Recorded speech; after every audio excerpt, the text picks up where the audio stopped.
Jangan nanggung. Besok nanggung, ke surga nggak, ke neraka nggak? Kenapa nggak masuk surga ya Allah? Nanggung, kata Allah. Dulu kamu mendahulukan mana? Gulai ayam atau sholat, kata Allah. Nggak bisa mengelak, Bu, karena rekaman ada. Ini demi Allah, besok padang mahsyar semua kelihatan ini, Pak. Berapa yang nyender, siapa yang ngantuk, ketahuan ini di padang mahsyar. Rekaman kita sejak balik sampai ruh keluar dari tubuh, semua lengkap ditonton miliaran manusia. Hati-hati loh Pak kita. Cucu kita nonton kita besok. Kakek ternyata preman di Garut dulu gitu. Semua sejak balik sampai ruh sempurna dikeluarkan malaikat dari tubuh, rekaman lengkap di padang mahsyar.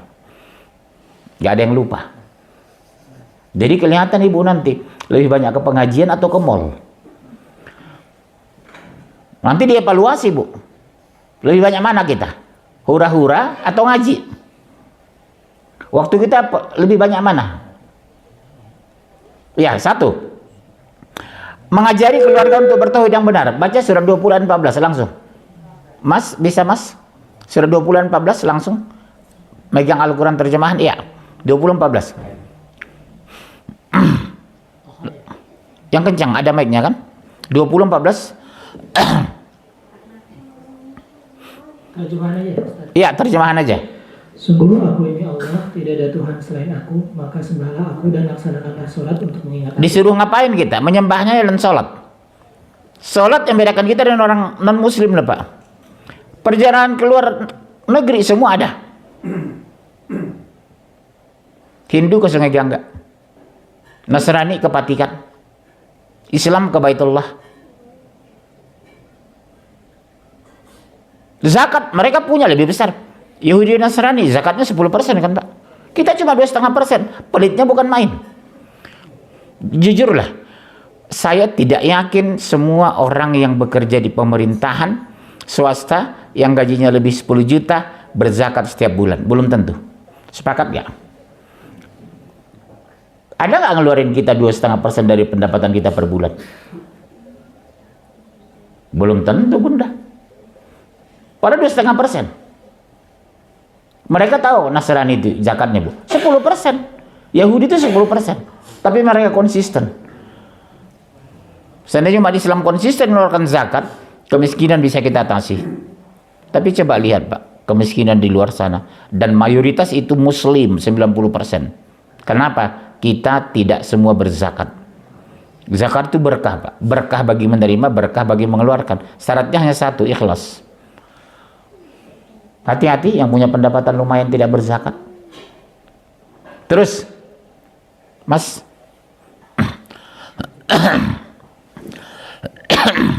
haus saya, belum nggak ada minuman ini ya.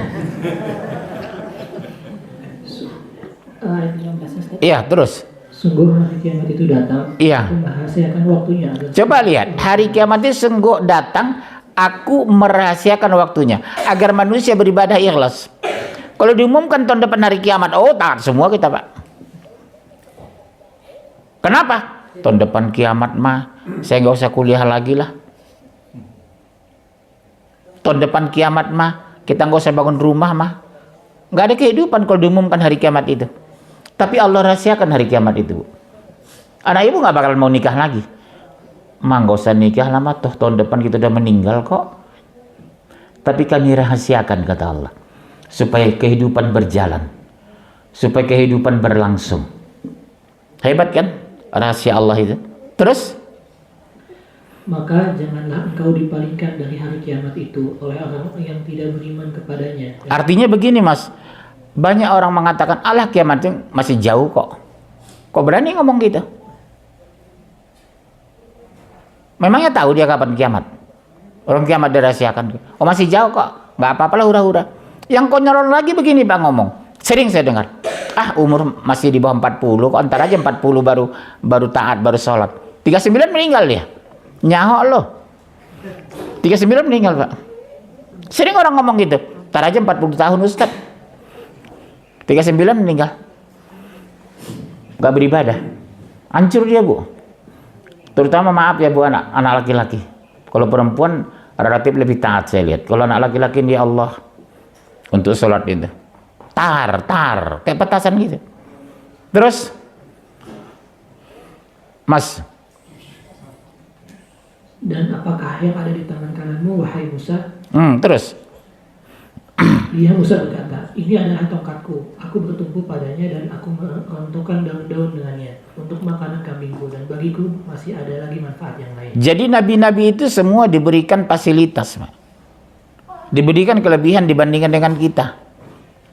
Rasulullah kelebihannya apa, Pak? Al-Quran. Sempurna, suci, agung, tinggi, mulia. Ada yang dapat tongkat, ada yang dapat itu, dapat itu. Rasulullah enggak, dapat Al-Quran. Dari semua kitab, di rumah saya ada Zabur, ada Taurat, ada Injil, ada Al-Quran. Saya suka belajar itu, Bu, sejak SD dulu ya. Saya suka mengkaji studi komparatif antar kitab suci. Al-Quran itu yang sempurna. Al-Quran itu mengatur mulai lahir sampai mati. Mengatur dari dunia diciptakan sampai dunia kiamat. Al-Quran satu-satunya kitab yang mengatur sempurna. Makanya rugilah orang tidak mendalami Al-Quran. Banyak orang baca Quran tapi tidak mendalami. Banyak orang membaca tapi tidak mengkaji. Akhirnya dia tidak mencintai karena tidak memahami kebenaran Quran secara utuh dan menyeluruh. Saya yakin ibu-ibu baca Quran gak pernah berhenti tiap malam. Dia belum tentu mendalami. Antum ustadz di masjid ya? Ustadz di masjid, imam. Iya. Wajah imam kelihatan, Pak. Ya, terus? Dia Allah berfirman, lemparkanlah dia wahai Musa. Lalu Musa melemparkan tongkat itu, maka tiba-tiba ia menjadi seekor ular yang merayap dengan cepat. Nah, kalau Nabi itu yang diberi kelebihan, Mas, beda dengan kita. Kenapa diberi namanya Nabi? Ya, makanya kita muliakan para Nabi dan Rasul. Berapa Nabi seluruhnya, Mas? Nabi berapa? Yang diutus? Berapa? Berapa jumlah Nabi? 124.000. Rasul?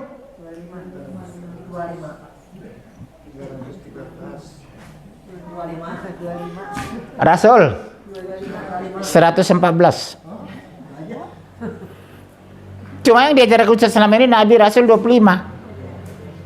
Yang benar berdasarkan hadis sahih itu 114. Ya. Selalu saya tanya berapa 25? 114 sebenarnya. Nabi itu 124.000. Masya Allah. Ya, terus. Dia Allah berfirman, peganglah ia dan jangan takut, kami akan mengembalikannya kepada keadaan semula.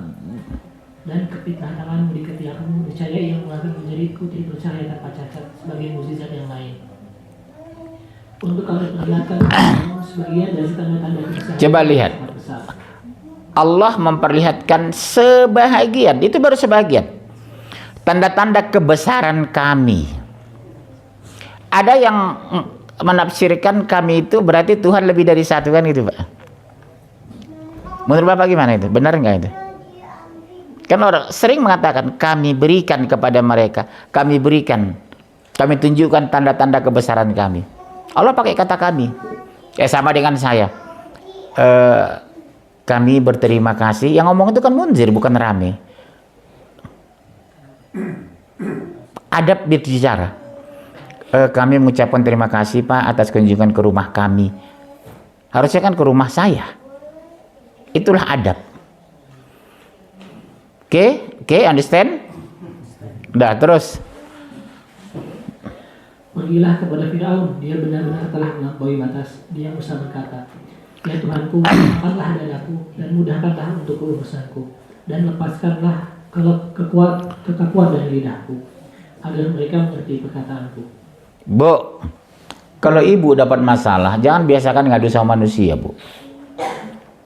Kalau ibu butuh uang, jangan biasakan ngutang sama tetangga. Ngadu malam kepada Allah, salat sunnah 2 rakaat. Kalau uang kurang, jangan minta sama orang. Orang bosan lihat kita nanti. Salat sunnah ibu 2 rakaat, baru menangis. Yang paling bagus doa itu apa? Menangis, Bu. Doa yang diringi menangis. Rasulullah itu kalau minta itu menangis. Kelihatan kesungguhan kita berdoa itu.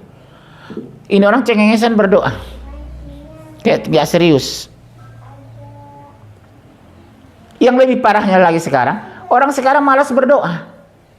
Bagi saya itu doa itu segalanya loh. Bentuk kepasrahan kepada Allah, bentuk keimanan kepada Allah, bentuk keyakinan kepada Allah. Masalah apa saja, minta sama Allah. Terutama masalah apa Bu sekarang? Ketenangan jiwa. Penyakit kita kota besar kan itu kan, stres. Melihat orang beli mobil stres, beli rumah meninggal dia. Karena apa? Iri. Kalau kita beriman, alhamdulillah ya Allah, tetangga saya beli mobil. Saya kalau tetangga beli mobil, masya Allah, tetanggaku bisa beli mobil. Saya datangi. Barakallahu fiqh ya Pak. Mudah-mudahan Allah berkahi Bapak dengan mobil ini. Saya bersyukur tetangga punya mobil. Kita butuh bisa minjem Pak. Ya, iya. Kalau kita baik sama tetangga kan dipinjamin. Kita sakit diantar ke rumah sakit, pulangnya dijemput. Makanya bertetangga dengan baik. Siapapun itu, agama apapun itu. Islam tidak mengenal suku apapun itu. Apa dia Nasrani, Katolik, Protestan, Prosetan. Kalau tetangga kita berbuat baik dengan mereka, ya Bun, jangan beda-bedakan. Terus? Dan jadikanlah untuk seorang pembantu dari keluargaku, yaitu Harun saudaraku. Teguhkanlah kekuatanku dengan adanya dia, dan jadikanlah dia teman dalam urusanku. Anak kaki banyak bertasbih kepadamu. Bu, ibu juga begitu. Kalau ada ibu-ibu tertentu orangnya baik, penolong, ya Allah, jadikan dia sebagai keluargaku ya Allah. Dekatkan aku kepadanya ya Allah. Jadi bersahabat dengan orang-orang soleh. Jadi suatu saat kita penting, tanpa dipanggil dia datang Bu. Kita sakit dia menjenguk. Kita kaya dia bersyukur. Kita miskin dia sedih. Bukan terbalik. Begitu kaya dia iri, begitu miskin dia senang. Alhamdulillah tetangga saya susah katanya. Penyakit hati. Sekarang kalau ada ibu-ibu yang seperti itu robah, bersyukur dia tetangga kaya. Sedih melihat tetangga susah. Kadang kalau tetangga susah, mama bicara jusahin kita ujung-ujungnya juga nanti. Mendingan dia kaya. Ya. Tadi surat berapa?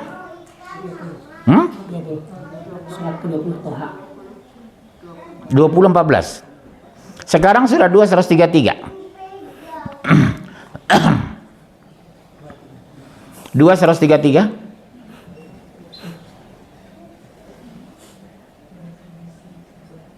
Di sini puasa yang keberapa? Ibu-ibu.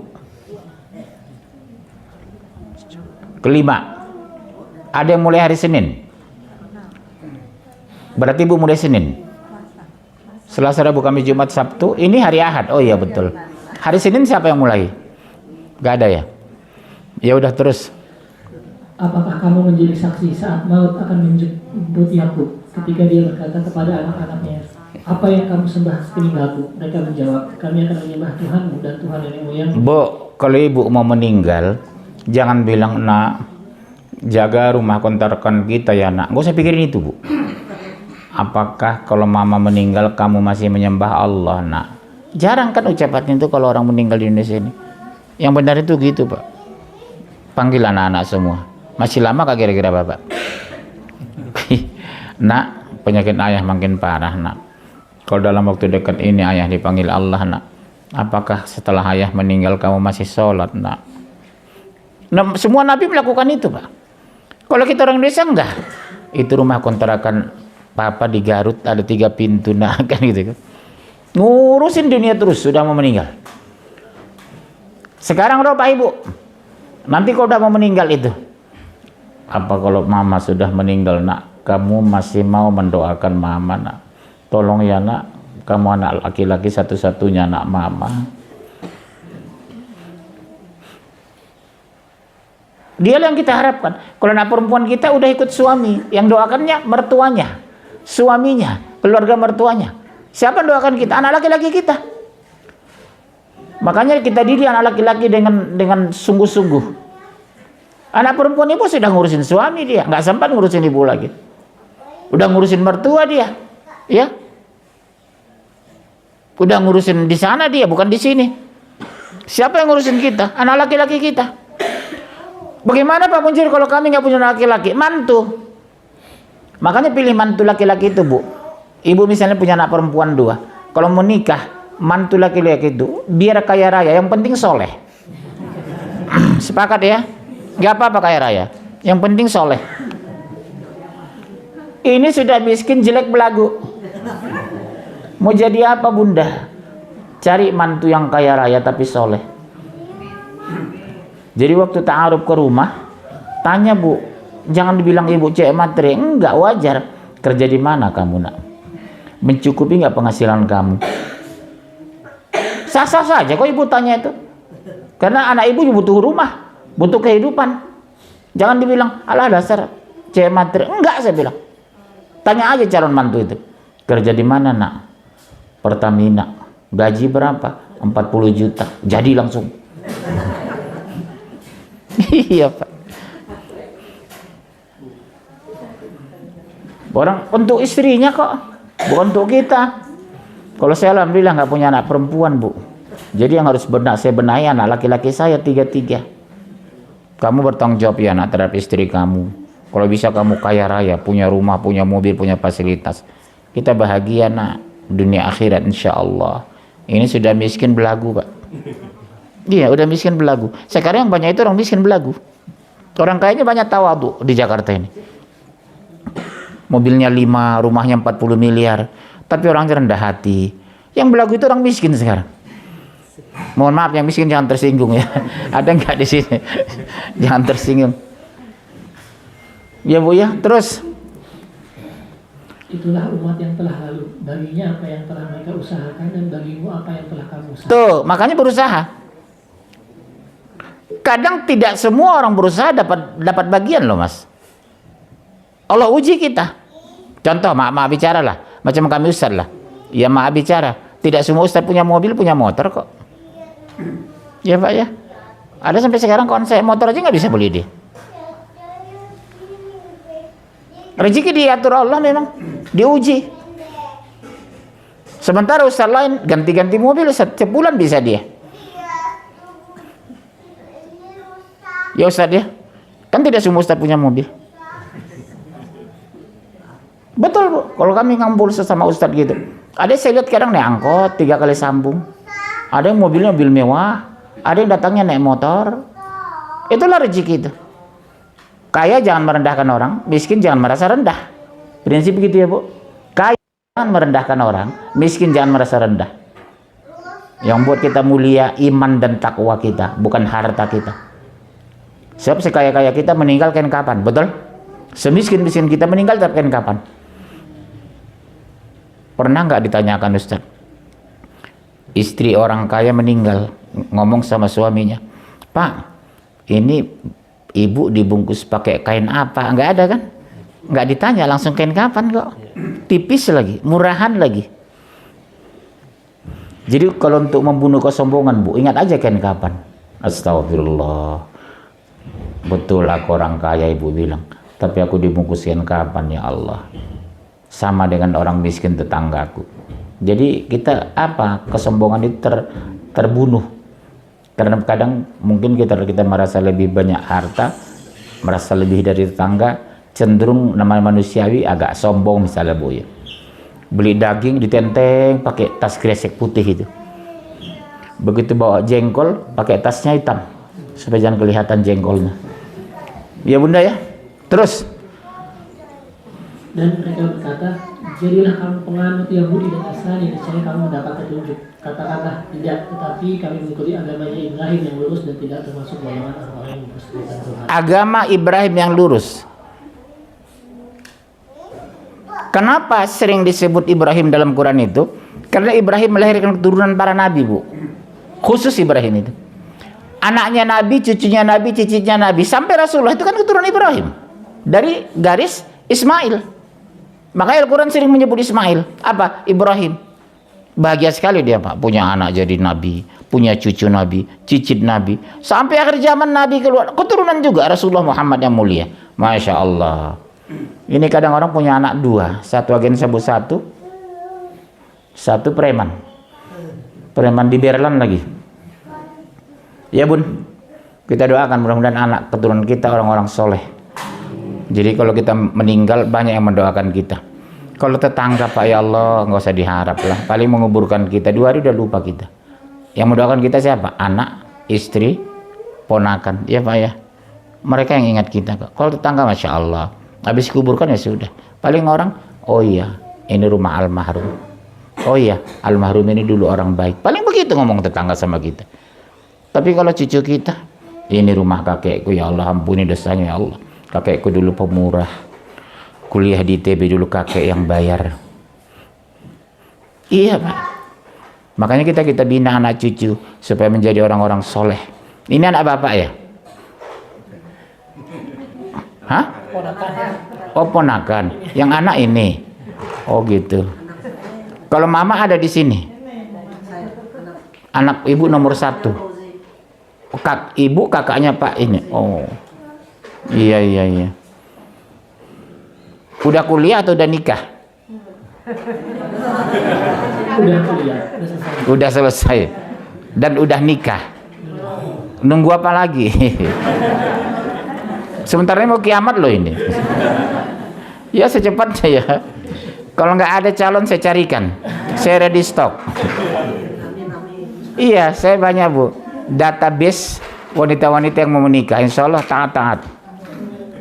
Kalau ibu kesulitan mencari calon mantu perempuan, hubungi saya. 10% dari biaya pernikahan. Iya, enak aja mau gratis. Terus katakanlah kami beriman kepada Allah dan kepada apa yang diturunkan kepada kami dan kepada apa yang diturunkan kepada Ibrahim, Ismail, Ishak, Yakub dan anak cucunya, dan kepada apa yang diberikan kepada Musa dan Isa, serta kepada apa yang diberikan kepada nabi-nabi dan Tuhan mereka. Kami tidak membeda-bedakan seorang pun di antara mereka dan kami berserah diri kepadanya. itulah kita orang Muslim, memuliakan para nabi dan rasul, tidak beda-beda mereka, karena mereka sama-sama mulia. Baik. Poin ketiga, menunaikan hak dan kewajiban suami istri. Ya, ini penting bagi Anda yang belum menikah. Jangan pernah sekali-sekali melecehkan istri. Mereka berjasa untuk kita. Mas, 9 bulan lebih anak kita dikandung istri kita, Mas. Berat wahanan ala wahni wa pisolu. Berat bertambah berat. 9 bulan antum dulu di kandungan ibu. Kenapa dosa besar melawan ibu? Beda dengan ayah. Ada 3 keunggulan ibu kita itu. 1, mengandung. 2, melahirkan. 3, menyusui. Tidak pernah mengeluh dan tidak pernah malu. Betul ya Bu? Kemanapun ibu hamil, dibawa anak itu. Berat sampai 20 kilo. Iya, bisa ya Bu ya? Hah? Bisa kan? Sebelum hamil, sampai hamil 9 bulan, itu bisa 20 kilo kan Bu? Kemana-mana dibawa. Berat Mas. Wahnan ala wahni. Berat bertambah berat. Makanya kenapa dosa besar melawan ibu? Ummuka ibumu kata Rasulullah. Jangan pernah melawan mereka. Terlalu sakit jika kita lawan. Mereka mengurus kita sudah maksimal dulu. Masya Allah. Ya, terus Maka jika mereka telah beriman sebagaimana yang kamu imani, sungguh mereka telah mendapat petunjuk. Tetapi jika mereka berpaling, sesungguhnya mereka berada dalam permusuhan denganmu. Maka Allah mencukupkan engkau Muhammad terhadap mereka dengan pertolongannya, dan Dia yang mendengar. siapa itu kita? Dekatilah, cintai, imani Rasulullah Muhammad yang mulia, agar kita dapat keberkahan hidup, dapat ketenangan. Ya. Terus Surah 434. 434. Laki-laki suami itu pelindung bagi perempuan istri. Coba lihat Bu. Ulangi Mas, apa kata Allah? Laki-laki suami itu pelindung bagi perempuan istri. Pelindung. Jadi kalau ada suami menyakiti istrinya, melawan Al-Quran. Kami berkewajiban melindungi ibu sebagai istri kami, melindungi anak wanita kami, bukan menyakiti. Ya Bapak ya, saudara-saudaraku ya, jangan pernah sakiti mereka. Karena kita dilahirkan untuk melindungi mereka. Siapa perempuan itu? Ibuku, anak perempuanku, istriku. Ini kadang maaf ya Pak, main tangan sama istri. Ada ya Pak? Ya, main tangan. Sarapan terlambat pukul. Ibu juga begitu, jam sarapan dong. Jam makan siang siapkan. Misalnya ada tangga meninggal, urus dulu suami, jangan urusin orang meninggal di sana. Urus dulu suami. Mas sarapan dulu ya Mas, udah saya siapkan. Saya melihat melayat dulu. Jangan ibu melayat, sarapan suami belum ada. Dahulukan tetap suami di rumah. Saya perhatikan kadang tetangga saya dulu, begitu ada meninggal, pergi ngeluh. Suaminya belum juga sarapan. Ibu saya nggak mau itu. Bu, ayo berangkat Bu, berangkat dulu lah, saya ngurusin suami dulu, kata ibu saya. Komitmen dia, suami nomor 1. Urus dulu suami. Karena yang biaya ibu suami kok, bukan orang lain. Terus, halo. Karena Allah telah melebihkan sebagian mereka laki-laki atas sebagian yang lain. Apa kelebihannya? Fisiknya, uangnya, wawasannya, ilmunya, pendidikannya. Makanya kalau bisa Pak, kita harus lebih pintar dari istri kita, lebih berwawasan dari istri kita, lebih kaya dari istri kita, lebih mampu dari istri kita. Jangan kita S1, S2 istri. Kita S2 UI, istri kita nggak apa-apa S1. Nggak nyambung nanti komunikasi. Istri S2, suaminya tamat SD di Tegal lagi atau Brebes. Terus maka perempuan-perempuan yang soleh adalah mereka yang taat kepada Allah. Oh, dengar Bu, perempuan yang soleh itu yang taat. Jangan nak, tolong diajak dulu. Jangan ya nak, ntar ya nak. Anak antum ya? Bukan. Nak sini sama bapak sini nak, sini aja ya. Om itu baca itu. Ayo dibaca. Maka perempuan yang soleh adalah mereka yang taat kepada Allah dan menjaga diri ketika suami tidak ada. Bu, menjaga harta dirinya ketika suami tidak ada. Ibu-ibu di Indonesia lain lagi. Bu, di mana tuh? Di rumah. Ini suami Abdi mah ke Bandung, jalan-jalan yuk. Malah nggak boleh ninggalkan rumah kalau suami nggak ada di rumah Bu. Kebiasaan kadang.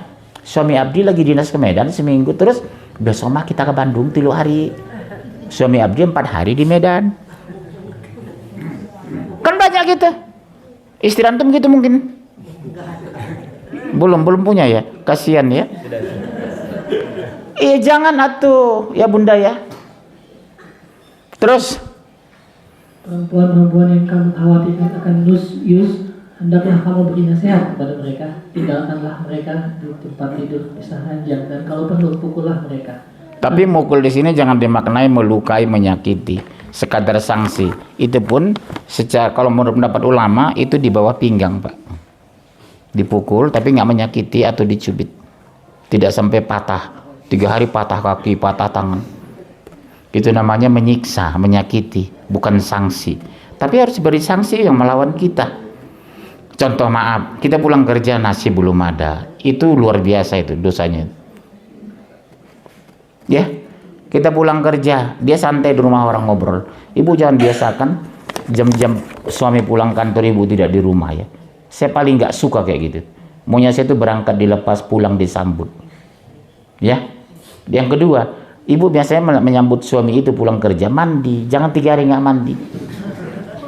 Ini daster udah 3 bulan nggak dicuci, dipakai lagi daster tidur itu. Akhirnya suami, maaf ya Bu, ini karena saya realita yang saya lihat. Kadang daster udah berhari-hari masih dipakai. Akhirnya suami cari perempuan yang bersih, karena di rumah dasternya 3 hari nggak dicuci. Kadang mereka yang bikin masalah Pak. Melepas suami ke kantor daster 3 hari. Akhirnya suami malas pulang. Cari wanita lain di luar sana yang lebih fresh. Ya, beliau pernah dulu kayak gitu. Iya. Iya. Kalau ibu nyambutnya pakaian bersih, makanan tersedia, ibu melepasnya sudah mandi, enak suami ibu. Hati-hati ya Pak. Begitu suami berangkat pagi, ibu berwudu salat duha.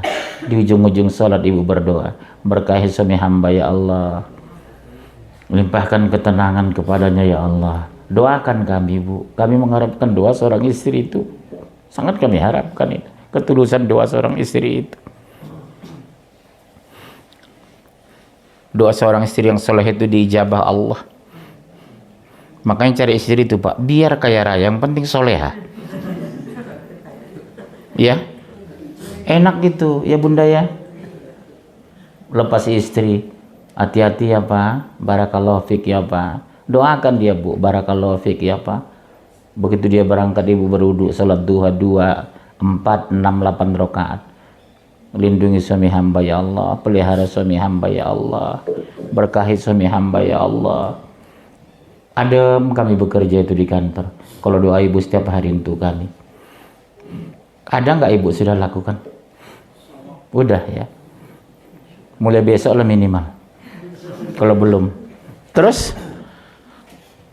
Tapi jika mereka menaatimu, maka janganlah kamu mencari-cari alasan. Ini teguran buat kita Pak laki-laki. Jangan mencari-cari alasan marahinya. Ada aja mencari alasan. Ada aja kesalahan istri. Dosa besar juga kita. Terlambat nanti makan, ngomel.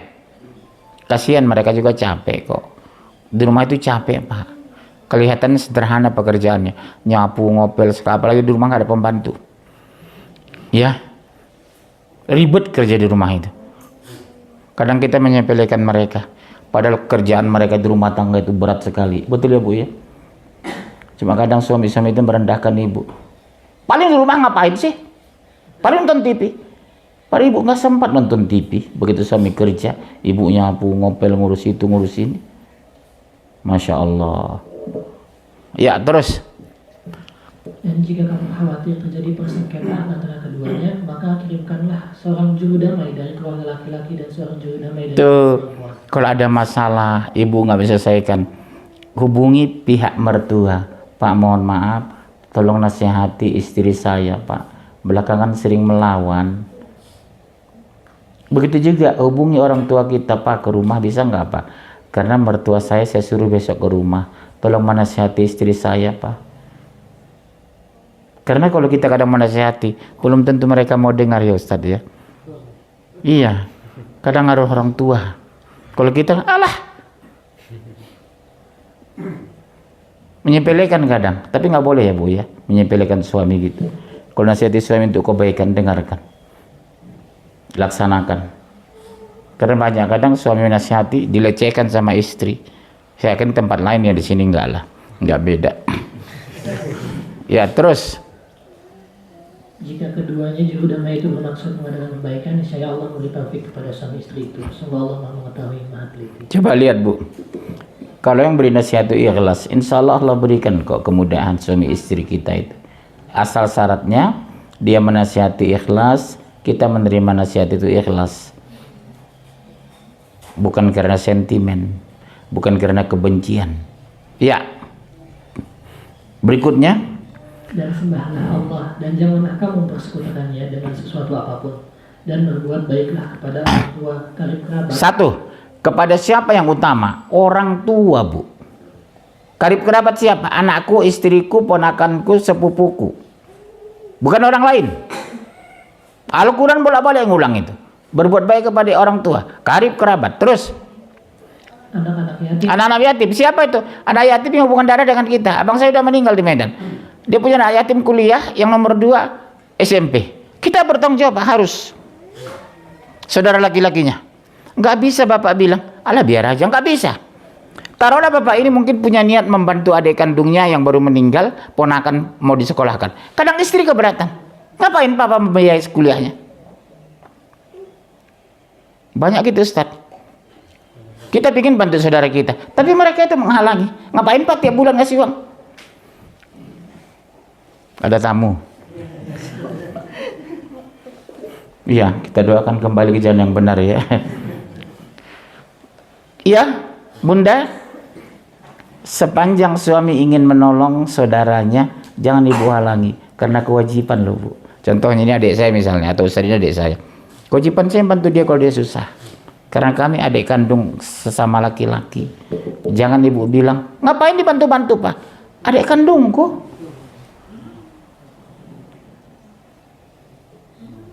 Adil dong Pak, adik saya dibantu. Nggak ada kewajiban saya. Terus siapa? Saudara laki-lakinya. Ya Ustaz ya? Iya Pak. Sering adil itu menurut istri kita itu, adiknya harus dibantu, adik kita bantu. Adikku duluan, karena aku bertanggung jawab dunia akhirat. Kalau iparku, ada orang tuanya, ada abangnya, ada adiknya. Bikin emosi. Iya. Sering gitu ibu-ibu ngomong, kenapa sih pas saudara aja yang dibantu? Memang kewajiban bro. Ya guys ya, kewajiban. Kalau membantu sana, kerelaan. Mah, ponakan mama ada susah saya lihat di Cianjur. Ambil aja apa uang belanja separuh, itu lain cerita. Bantu aja mah nggak apa-apa, papa ikhlas kok. Itu lain cerita. Walaupun yang baik itu sebenarnya dua-duanya kita bantu. Misalnya anak kita 70%, saudara istri kita 30%. Itu lebih bagus memang. Jadi ibu tidak merasa iri ya. Ibu ini kan penyakit irinya tuh. Irritation kalau bahasa Inggrisnya. Iri hati bahasa Indonesia. Kenapa? Udah mau buka? Melihat jam saya lihat. Ya terus? Orang miskin, tetangga dekat dan tetangga. Nah, tetangga dekat dan jauh. Jadi kita dalam Islam itu nggak bisa main api dengan tetangga. Apapun agamanya Pak. Kalau kita kemalingan, tolong. Yang dengar bukan adik kita di Garut. Siapa? Tetangga. Walaupun namanya Tupak Perlindungan Sihombing. Tapi tetangga kita. Nggak ada urusan agamanya apa. Berbuat baik sama dia. Rumah kebakaran teriak, tolong. Yang datang pertama dia. Bukan om kita yang di Garut. Hebatnya Islam itu di situ. Memuliakan tetangga. Nggak lihat agamanya. Terus? Teman sejawat. Teman akrab. Kalau bahasa Medannya konco lawas. Teman lama Bu. Teman ibu SMA di mana dulu? Di Bandung. Ibu sekarang Jakarta. Ngapain ibu ke sini? Ibu yang di luar kota lah dulu, yang tinggal di Jakarta sekarang. Halo, ibu dulu tinggal di Bandung. Sekarang di Jakarta. Iyalah terserah Bekasi. Bekasi kan Jabodetabek sama lah. Terlalu kritis banget jamaah kita ini. Bu, misalnya ada teman akrab ibu sakit minta tolong, bantu ya Bu. Teman akrab dulu SD di Bandung misalnya, bantu. Ulah cicing wae atuh. Ya terus? Ibnu Sabil dan hamba saya. Siapa Ibnu Sabil? Orang yang berjuang di jalan Allah. Iya, fisabilillah. Siapa misalnya? Ustadz, ulama, ustadz ini udah ngurus masjid, gaji nggak seberapa, tapi dia ikhlas. Makanya Pak, sering saya bilang, marbot masjid, imam masjid, kita bantulah di luar gaji resmi. Apa salahnya kasih kita pribadi 100.000, yang lain kasih beras. Ini kadang maaf ya Pak, udah gajinya kecil 1 juta sebulan. Kadang ya maaf, seperti komplek kami kan mayoritas pegawai. Saya bilang apa salahnya kita per orang kasih 100.000 uang pribadi. Ini kadang belum tentu mau Pak. Atau makanan di rumah sarapan, lebihkan bikin nasi goreng antar.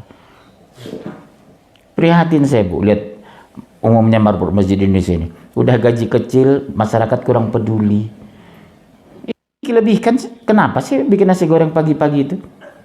Goreng telur antar ke sana. Nah antar nak kasih sama marbot masjid nak. Jujur, ibu sudah lakukan nggak? Kayaknya enggak lah.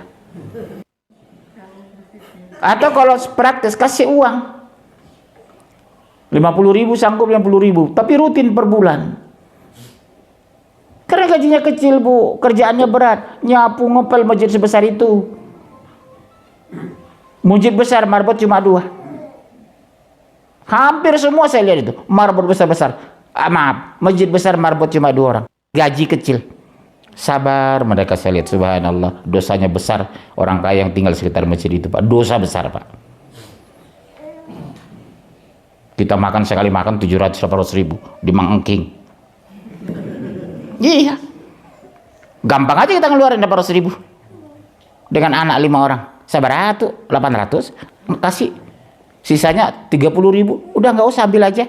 Giliran sama mereka marbot masjid, ada ngasih uang nggak? Saya perhatikan di restoran-restoran besar itu, sisa 70 ribu, udah ambil aja mas, sisanya ambil aja kembaliannya. Jarang menerima dia. Giliran marbot nggak pernah bantu dia. Bapak juga gitu dulu. Iya. Iya bu, dorong suami itu membantu marbot masjid itu. 1 juta bu gaji marbot rata-rata. Karena saya tanya itu, mas di sini apa marbot pak? Berapa sebulan 1 juta? Subhanallah, makan apa ya Allah 1 juta. Dia punya anak, punya istri, tapi dia ikhlas bu di masjid itu. Ya, anak muda ya, kalau ada gaji bagi. Terus, sungguh Allah tidak menyukai orang yang sombong dan membakar. iya, mentang-mentang ada uang pamer, diposting di WA-nya, kami baru makan ini, nggak besar kok, cuma 800 ribu. Waduh, kami ada acara buka bersama nih, makanannya enak loh bu, cuma 1,8, cuma deh. Gak usah lah bu, ibu memposting makanan gitu ya. Ada orang miskin baca postingan ibu, menangis dia lihat. Ya bu ya, saya maaf bicara, keberatan saya melihat orang yang suka posting makan itu. Saya baru makan di restoran diposting di WA dia, dibaca orang-orang susah gitu, ya Allah, menangis mereka membaca postingan itu. Mereka makan aja susah pak. Ya. Kemudian menjadi contoh dan teladan bagi keluarga. Siapa itu? Kita laki-laki. 5221. Jam berapa udah gelap? Sebentar lagi ya Ustaz. Jam berapa berbuka Pak? Lewat 8 ya? Iya. Karena kita buka sesi tanya jawab. Ya, silakan. 5221 ya. Dan orang-orang yang beriman beserta anak cucu mereka yang mengikuti mereka dalam keimanan, kami bertemukan mereka dengan anak cucu mereka di dalam surga, dan kami tidak mengurangi sedikit pun pada amal kebaikan. Ternyata bertemu bu dengan anak cucu kita, syaratnya yang mengikuti mereka dalam keimanan. Ngomong sama cucu kita, anak kita nggak bertemu nak kalau kamu nggak beriman nak. Ngomong sama cucu, nak kamu beriman ya nak, supaya ketemu dengan kakek besok. Harus sama-sama beriman bunda. Kita insya Allah bisa ketemu nanti bu. Oh ini jamaah saya dulu yang sering nyender. Iya pak gitu. Jadi ustadz itu mencari jamaah nanti di akhirat. Seorang ayah mencari anaknya di sana. Maaf pak, yang paling menyakitkan ternyata anaknya tiga-tiganya neraka. Oh sakitnya bukan main ibu ya, yang melahirkan anak. Ternyata anak kandungnya masuk neraka. Ibu kaget. Di rumah kok alim kok, ya Allah anakku sholat nggak tinggal. Rupanya cuma di rumah doang sholat bu. Begitu meninggalkan rumah, nikah sudah nggak sholat. Nikah karena maaf, dia sholat karena ibunya bukan karena robnya. Ada nanti terjadi pada mahsyar bu. Ibu sendiri menyaksikan anak di neraka, nauzubillah. Ya bu ya, ingatkan anak di rumah, sholat ya anak karena Allah ya nak, supaya kita bertemu besok dengan papa dengan kakek di sorga. Kita bisa beda kapling sorga bu. Sorga itu berapa tingkat mas? Mas tahu berapa? 100. Ya 100 tingkat. Makin ke atas fasilitas makin lengkap. Lantai 98 anaknya. Ibunya lantai 2. Karena suka ngerumpi. Iya ibu lantai 2 cuma dapat. Anaknya lantai 98 karena taat.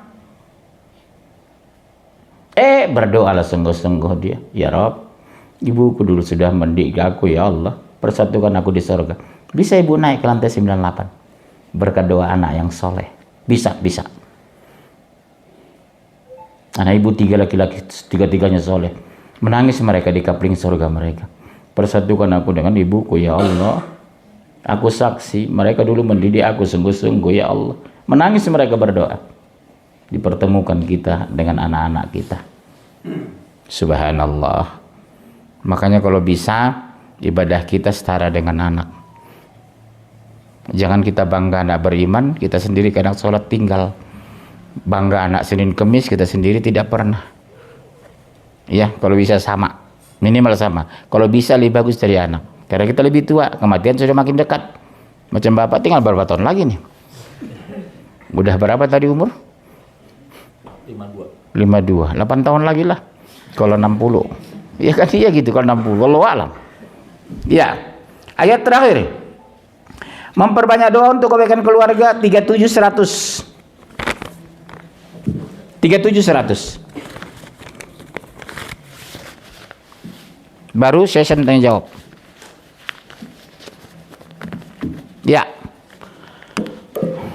Ya aku anugerahkanlah kepada usaha anak yang termasuk orang yang soleh.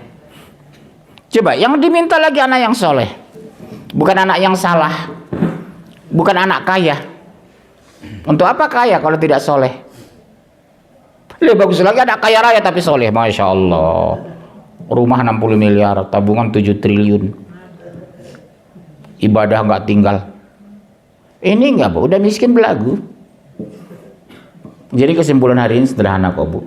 Tugas kita hanya mendidik, mendoakan, membina, membimbing. Tapi intinya harus ada keteladanan dari ayahnya kita.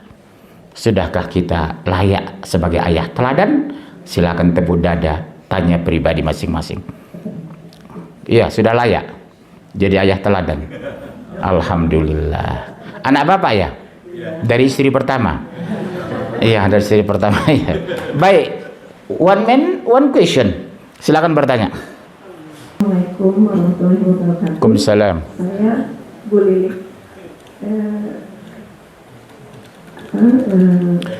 Dikatakan bahwa doa terbaik itu pada saat kita sujud terakhir. Iya, iya. Apa bisa beri masukan apa yang baik kita doakan di situ? Umumnya ulama menganjurkan doa di sujud terakhir itu tentang iman, menguatkan iman, bukan rezeki. Ya Allah, kuatkan akidah hamba ya Allah. Takdir hamba istiqomah dalam kebenaran ya Allah. Perbaiki akhlak hamba ya Allah. Jangan ibu mudahkan rezeki hamba. Nanti doa setelah salat yang begitu-begitu. Ya bunya, biasanya menyangkut akidah dan ketaatan di sujud terakhir itu. Cenderung ulama menganjurkan begitu. Wallahu a'lam bishawab. Ya, ada lagi. Ya. Assalamualaikum warahmatullahi wabarakatuh. Waalaikumsalam. Saya Atin dari Bandung. Ibu kemari dari Bandung. Ya, maksudnya Bandung aja Pak. Jadi saya mau bertanya Pak. Jadi ide masuk surga itu katanya bertemu dengan Allah Pak. Itu adalah kenikmatan surga, itu adalah bertemu dengan Allah. Nah kalau ada 100 tingkat itu gimana ya Pak? Bertemunya gimana jadi maksudnya Pak? Terima kasih. Betul-betul bertemu dengan Allah, melihat Allah. Kalau 100 tingkat itu apa yang tingkat 2 ketemunya seminggu sekali? Oh, sampai berapa kali nggak ibu, keterlaluan itu ketemunya. Tidak ada penjelasan hadis bertemu berapa kali. Yang pasti kalau kita masuk surga bisa bertemu dengan Allah. Oke. Tingkat manapun? Iya. Kalau lantai 1, lantai 12, lantai 36, lantai 100. Karena sama-sama surga. Fasilitasnya berbeda. Tetap bertemu dengan Allah insya Allah. Bisa bertemu. Ya, insya. Kita jangankan dengan Allah. Dengan ibu kandung saya pulang ke Medan 5 tahun nggak pulang. Udah kita peluk menangis itu. Senangnya bukan main. Ini bertemu dengan Allah yang menciptakan kita, masya Allah. Saya nggak bisa bayangkan ya bahagianya ya Bu ya. Dengan ibu kandung aja menangis kita memeluknya. Subhanallah. Terus yang lain. Ya. Assalamualaikum warahmatullahi wabarakatuh. Waalaikumsalam warahmatullahi. Saya kan mendengar beberapa kali. Nama tuh. Nama saya Bonita. Boneka. Bonita. Oh, Bu Bonita. Iya. Istri saya Pak. Istri saya Yang punya rumah. Oh, masya Allah. Istri yang tua ini yang muda. Ya. Saya mendengar beberapa kali bahwa kita itu masuk surga karena rahmat dari Allah. Betul. Jadi bagaimana caranya meraih rahmat Allah sedangkan kita selalu beribadah, sholat, terus menguatkan iman gitu. tidak menjamin katanya kalau misalnya memang Tuhan tidak memberikan rahmatnya. Orang masuk surga itu betul karena rahmat Allah. Tapi rahmat Allah diturunkan karena kebaikan dan pahala. Bagaimana mungkin Allah menurunkan rahmatnya kepada orang yang melakukan dosa terus? Nggak masuk akal, Bunda. Jalannya ya ibadah. Kedua, doa. Ibu sungguh-sungguh beribadah doa. Insya Allah ibu dirahmati. Apa buktinya kita sudah dirahmati kalau di dunia? Ketenangan jiwa. Kalau kita sudah dirahmati, hidup kita tenang, Bu. Bukan masalah kaya atau miskin, ada atau tidak, sempat atau sempit, tapi kita tenang. Itu salah satu ciri orang yang masih orang beriman dirahmati itu, diberikan ketenangan jiwa, masya Allah. Justru penyakit orang di kota besar gelisah, stres, harta melimpah tapi stres, rugi kita. Mendingan kaya raya tapi nggak gelisah. Ya Ustaz ya. Ya itu, Bu. Kalau ibu taat insya Allah pikiran tenang kok, otomatis, Bu. Habis sholat itu assalamualaikum warahmatullah, assalamualaikum warahmatullah. Habis itu kita berzikir, berdoa, pikiran tenang gitu. Kalau mungkin kita makan maaf ikan asin ya, sampai wajah itu asin kelihatan. Ya baik, ada yang lain? Ya Bapak kasih mic. Ini semangat saya lihat ini, semangat semua. Assalamualaikum warahmatullahi wabarakatuh. Waalaikumsalam warahmatullah. Saya Diki Gumilang, saya tetangga SAP sama Pak Fauzi di Masjid setiap subuh. Ini Ustaz saya. Pertanyaannya tadi menarik soal surga dan neraka. Tadi Pak Ustaz bilang bahwa setiap muslim pasti masuk surga gitu. Iya. Meskipun ada proses katanya masuk neraka. Neraka dulu, iya. Nah ini bisa aja mungkin orang-orang muslim biarin aja toh nanti akhirnya masuk surga juga gitu, meskipun ada tingkatan pencucian di neraka. Ini konsep tadi masuk nerakanya dulu berapa lama, apakah katanya kan tergantung amal ibadah atau perbuatan tidak baik di dunia. Itu yang pertama. Yang kedua soal konsep tadi hubungan suami istri, kalau kita kan sudah jelaskan sebaiknya seperti apa. Dan kehidupan sekarang kan di dunia modern, istri ini kan bekerja dan mungkin kerjanya sama beratnya dengan suami. Perginya mungkin sama-sama pagi-pagi buru-buru, apalagi yang kerjanya di Jakarta dengan traffic yang begitu beratnya, mungkin semuanya serba terburu-buru. Jadi tadi mendoakan atau idealnya seperti itu mungkin jadi agak susah. Nah, tipsnya bagaimana Pak Ustadz untuk terutama untuk anak atau keturunan kita yang muda ya, generasi muda, bagaimana kita menasihati anak-anak saya mungkin, anak-anak kami, supaya mereka tetap dalam koridor gitu ya, hubungan suami istri yang tadi Pak Ustadz sampaikan. Padahal kehidupan dunia atau tuntutan pekerjaan di Jakarta, di kota besar itu begitu sangat menantang. Mungkin begitu. Makanya kalau saya, Bu, saya jujur aja, Pak, keberatan istri itu bekerja. Sebaik-baik rumah tangga itu, suami bekerja dilepas, pulang disambut. Karena kadang, maaf ya Bunda, karena alasan pendapatan, pingin lebih, pingin itu. Ini istri saya suruh berhenti bekerja. Karena saya lihat anak terlantar, saya pulang nggak ada di rumah. Subuh-subuh sudah berangkat kerja, jam 10 malam baru pulang dia. Terus apa gunanya saya menikah, nggak ketemu dengan istri? Mana istri saya cuma satu, kalau dua masih bisa ke istri muda saya, betul ya Pak ya, seperti beliau bisa ke istri muda dia kalau punya kan. Oleh sebab itu saya anjurkan Pak ya, buat anak-anak muda, cari istri yang berpendidikan, tidak harus kerja, justru pendidikannya untuk mendidik anaknya. Itu jawaban untuk pertanyaan kedua. Pertanyaan pertama apa intinya tadi Bapak? Iya betul. Sepanjang dia tidak murtad sampai meninggal, ya dia ada iman di hatinya, tetap masuk surga. Tapi yang tadi dia ke neraka dulu karena dosa dan perbuatannya. Bisa 1000 tahun Pak, bisa 1.000.000 tahun. Kita udah ngopi-ngopi, dia baru masuk Pak. Iya kita udah ngopi-ngopi di surga. Ada Pak kopi, semua ada di surga. Mau ngopi, mau ngeteh, martabak, iya. Kalau misalkan keturunan kita ada yang neraka misalkan. Siapa? Keturunan dia misal. Nauzubillah memang. Tapi kita ada sudah Bisa. Dengan catatan sampai mati dia tidak murtad. Apalagi bu orang, kalau misalnya bapak orang taat. Ya Allah, ampuni dosa anak hamba ya Allah. Hamba bersaksi dia masih sholat dulu waktu di dunia ya Allah. Insya Allah. Apalagi doa itu kalau doa dari Rasulullah. Ampuni dosa umatku ya Allah. Ummati, ummati, ummati. Dia punya Allah selesai surga Pak. Bagi Allah mudah kok mengampuni atau tidak. Itu hak prerogatif Allah. Tugas kita hanya berdoa, berharap. Makanya kita sungguh-sungguh beribadah supaya kita sama-sama masuk surga dengan anak, istri, ponakan.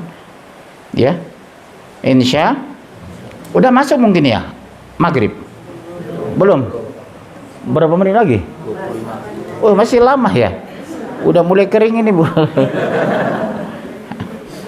Ada lagi nggak apa, pelan-pelan. Saya kira udah mau maghrib. Ya. Waalaikumsalam warahmatullahi. Nama saya Giri Suara. Siapa Pak? Giri Suara. Orang Bali Bapak ya? Keturunan. Artinya keturunan? Ya, sudah lama tidak jadi orang Bali.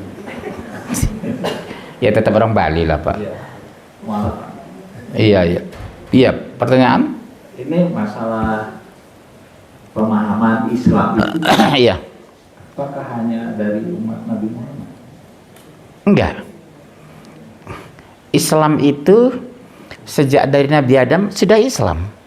Semua Nabi dan Rasul Islam. Adam, Idris, Nuh sampai Rasulullah Islam. Udah Islam Pak. Makanya di luar agama itu nggak terima Allah. Karena semua Nabi diturunkan untuk membawa agama itu. Namanya Al-Islam. Inna dina indallahil Islam. Masya Allah. Bapak keluarga yang lain ada masuk Islam? Sudah. Iya, alhamdulillah. Haleluya, puji Tuhan, ya. Haleluya bahasa Ibrani, Pak. Artinya segala puji bagi Allah. Itu haleluya. Bahasa Ibrani itu. Kalau bahasa Arabnya alhamdulillah. Ya. Boleh nambah ya? Boleh. Makan aja boleh. Ini kaitan dengan agama kan? Iya. Kalau nggak salah, saya minta dipandu agama yang turun itu berbeda-beda. Saya lupa, tapi esensinya itu adalah untuk membuktikan bahwa apa yang kita anut agama itu dan memperlihatkan bahwa memang agama yang kita yakini itu baik. Itu harus direfleksikan sebagai suatu perlombaan antar agama. Itu dengan berlomba-lomba berbuat kebaikan. Nah itu saya lupa ada satu ayat, tapi redaksionalnya itu mengantarkan saya untuk memilah ya Pak.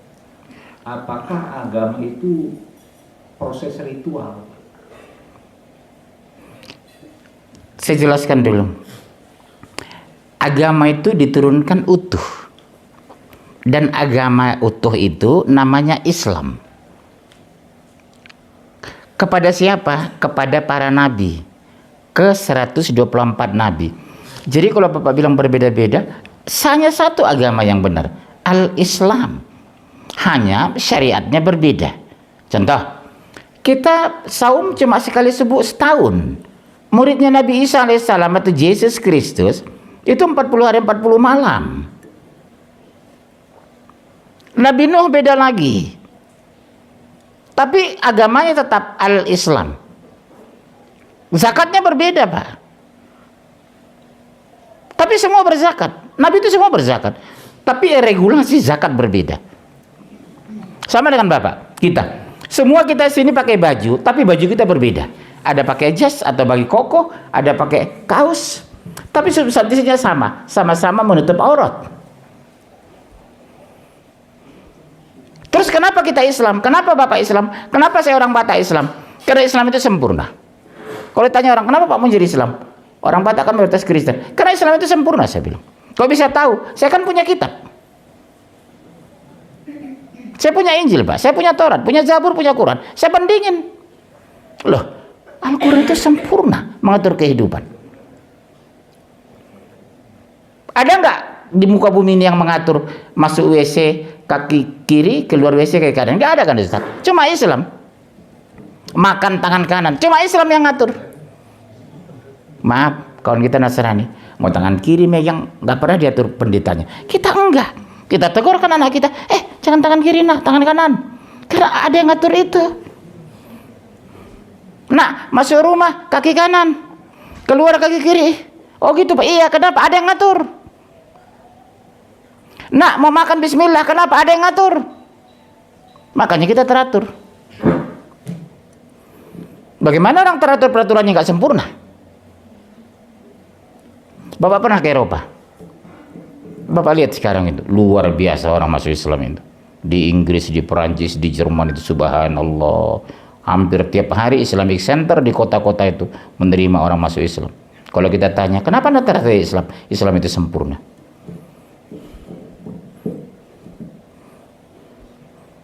Mereka kan intelektual, kaum educated, bisa membanding, menganalisa, membaca. Mereka tinggalkan agama lamanya. Makanya di gereja sekarang di Inggris Pak, 30% gereja udah tutup. Yang beli orang Muslim, bikin masjid, ganti atasnya doang, salib jadi bintang. Bentuknya sama Ustaz. Ganti aja salib, potong, masukkan bulan bintang, selesai. Biasanya haleluya, jadi alhamdulillah. Ya, puji Tuhan. Gitu. Masya Allah. Oke, ada lagi? Ya, silakan Bapak.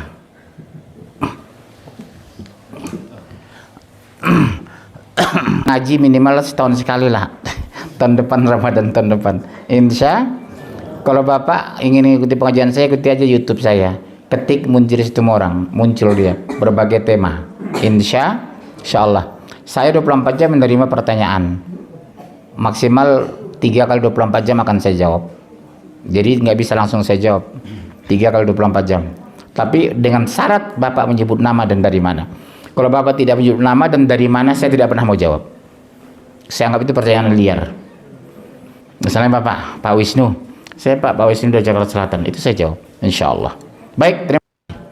Mudah-mudahan kita diberkahi, Ramadan kita diterima, istri anak kita diberkahi, hidup kita diberkahi, rezeki kita dimudahkan. Insya.